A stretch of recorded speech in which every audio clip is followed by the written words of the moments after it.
Hi, my name is Dr. Mary Akuku. I am the Senior Manager of Population Health and Community Benefits at Grady Health Systems. I have been with Grady for about a year and 7 months. So my background is in public health. I have my doctorate in behavioral science and health education and my MPH as well in behavioral science and health education. I have been working in the public health field for over about 12 years now. I first started my journey as working as an HIV prevention data collector and doing a lot of my work on HIV prevention within families, and most of my research at the beginning of my career was in that area. And then I moved into a broader area of health disparities while I was teaching as an assistant professor at Kennesaw State University and focusing also on maternal health. And that really gave me a wide area to practice on evaluation, program implementation, and really kind of bringing the things that we're teaching into the community. And that is what kind of the passion I have taken into moving from education into the healthcare space and working with Grady on a lot of our community public health benefits projects. So I typically tell people that the focus of population health is, in a simple terms, we don't want you to come back to the hospital or get more sick. And so we do that in many ways of trying to reduce costs, reduce unnecessary visits to the ED or to inpatient areas, increasing health status, increasing people's autonomy to be able to engage with their health, and also increasing access. And so population health goal is to really kind of bridge that gap between the traditional healthcare system and really working within the community so that we can address some of those chronic issues and be able to empower people to reduce any of those healthcare issues.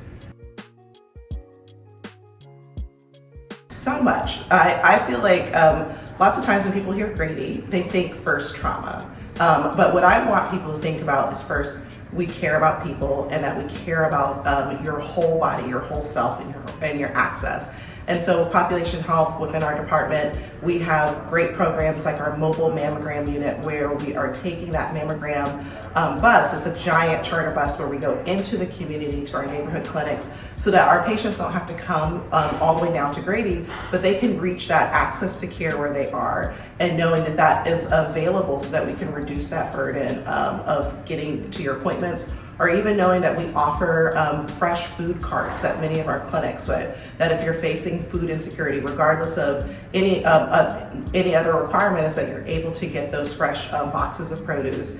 That we have great community health workers who are helping to educate people, that we have an amazing team of patient navigators who are reaching out to our patients to let them know that they can get resources within the community and trying to get them connected to community. So I would love for people to know that we are so much more than one thing, but we are offering a lot of things so that we can help reduce the burden of healthcare to our patients.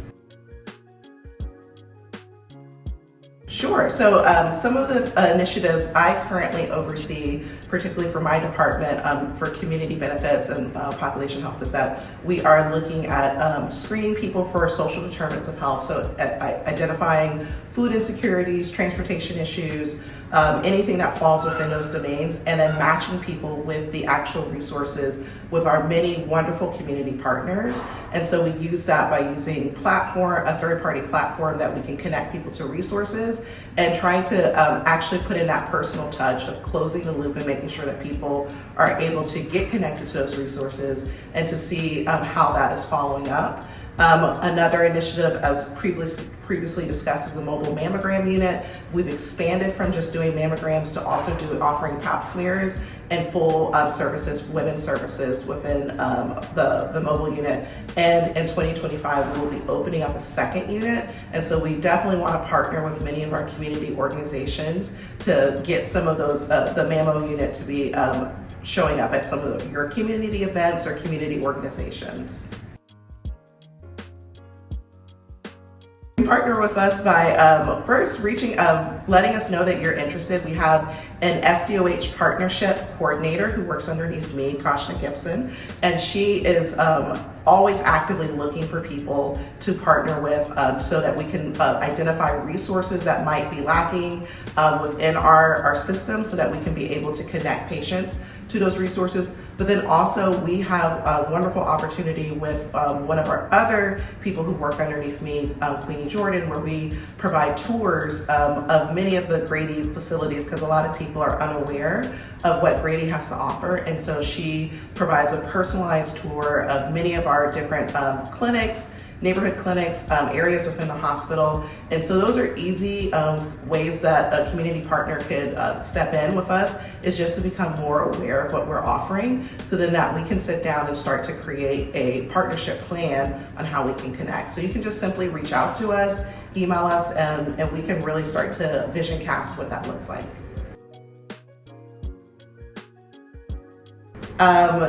I used to be a very avid half marathon runner, and I would travel and run on these half marathons with several of my friends. But I think right before COVID, I stopped doing that, and then I was like, I don't want to run anymore. But we would travel to places like Miami and get up at 4 a.m. and run. And so I think my colleagues would be a little shocked that I would do that type of traveling to just go and hurt my body. I just love working at Grady. I love our partnership with many of our community partners, and I just think that this is where the heart of public health is just being able to connect with each other and bridging that gap so that we can extend access to everybody.